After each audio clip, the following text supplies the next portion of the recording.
Jokowi dapat laporan saat pimpin upacara HUT ke-76 TNI, kapal Cina dan Amerika Serikat melintas di Natuna.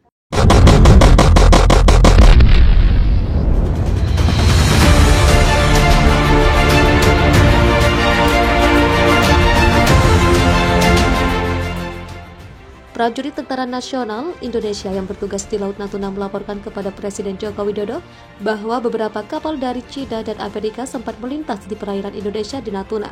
Laporan tersebut disampaikan oleh Laksamana Pertama TNI Dato Rusman selaku Komandan Gugus Tempur Laut Koarmada 1 dari Daerah Operasi Laut Natuna Utara kepada Jokowi saat acara upacara HUT ke-76 TNI di halaman Istana Merdeka Jakarta Selasa 5 Oktober 2021.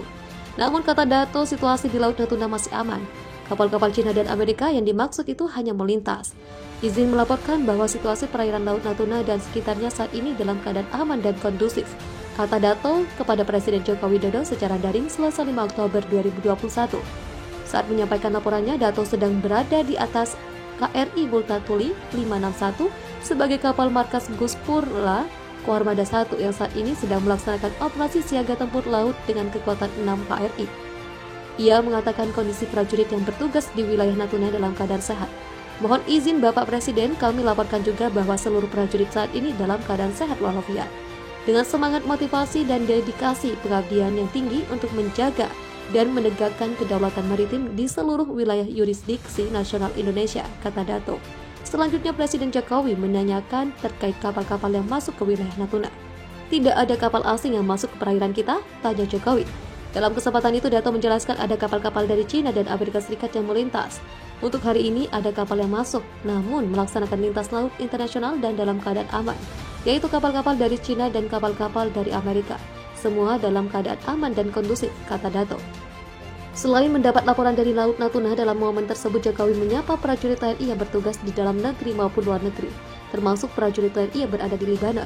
Diberitakan sebelumnya Presiden Joko Widodo memimpin upacara peringatan HUT ke-76 TNI di Istana Selasa 5 Oktober 2021. Upacara digelar secara terbatas dengan menerapkan protokol kesehatan ketat. Dalam upacara Presiden tak lupa menyampaikan ucapannya kepada prajurit TNI. Selamat Hari Ulang Tahun ke-76 TNI, selamat bekerja dan mengabdi untuk nusa dan bangsa. Semoga Tuhan Yang Maha Esa selalu bersama kita. Dirgahayu Tentara Nasional Indonesia, bersatu, berjuang, kita pasti menang, kata Jokowi Selasa 5 Oktober 2021. Setiap tanggal 5 Oktober Indonesia memperingati Hari Ulang Tahun TNI Tentara Nasional Indonesia.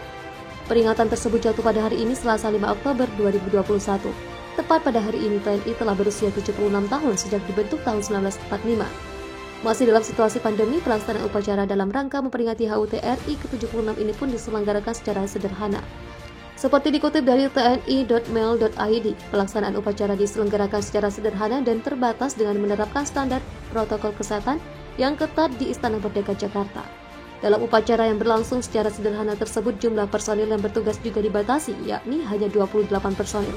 Upacara peringatan HUT ke-76 TNI tahun 2021 juga dilaksanakan di seluruh satuan TNI baik yang sedang bertugas di dalam negeri maupun luar negeri secara daring.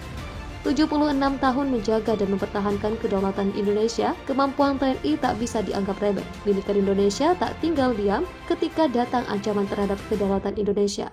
Indonesia pun sudah mengambil langkah-langkah strategis dan bakal menindak tegas setiap pelanggaran teritori. Salah satu buktinya adalah penjagaan di wilayah perairan Laut Natuna. Telah dilakukan penguatan Pulau Natuna yang dihuni oleh Batalion Komposit yang berisi satuan pemukul dari TNI AD, TNI AL, dan TNI AU. Pulau itu dibangun dan dipersenjatai dengan anggaran pertahanan Indonesia yang semakin meningkat setiap periodenya, juga berimbas pada belanja alutsista gila-gilaan oleh TNI, bahkan bisa membuat meradang seluruh kawasan. Setelah pembangunan infrastruktur seperti pelebaran dermaga, pembangunan landasan pacu, hanggar, dan barak prajurit selesai, maka isian alat penggebuk pun disuntikan ke pulau itu. Alat utama sistem senjata atau alutsista yang ditempatkan di Natuna pun tak main-main. Untuk wilayah pertahanan Indonesia tersebut disiagakan 3 KRI ukuran besar sekelas Fregat Bung Tomo Class dan Korvet Diponegoro Class. Itu digunakan untuk melakukan patroli di perairan Natuna dan Laut Cina Selatan. Ada pula korvet kelas Parsim TNI AL. Sedianya juga akan ditempatkan kapal selam di Natuna untuk menanggulangi aspek peperangan bawah laut. Belum selesai sampai di situ, rencananya di Natuna juga akan ditempatkan 1 skadron pesawat tempur untuk melakukan operasi patroli udara berkemampuan maritim strike. Pesawat tempurnya pun merupakan kelas Wahid macam F-16CD, Block 52ID, dan Sukhoi Su-2730 milik TNI AU. Di Natuna juga disiagakan berbagai macam radar penjejak agar dapat mengetahui jika ada unsur asing yang nyelonong masuk ke teritori Indonesia tanpa izin. Di Natuna juga disiagakan berbagai macam radar penjejak agar dapat mengetahui jika ada unsur asing yang nyelonong masuk ke teritori Indonesia tanpa izin. Disebut pesawat siluman atau stealth pun bakal terdeteksi jika mencoba melakukan pelanggaran. Penguatan Natuna dimaksudkan sebagai unsur penangkal dengan jargon gebuk duluan sebelum masuk, yaitu untuk mencegah dulu jauh di luar sebelum masuk ke teritori Indonesia.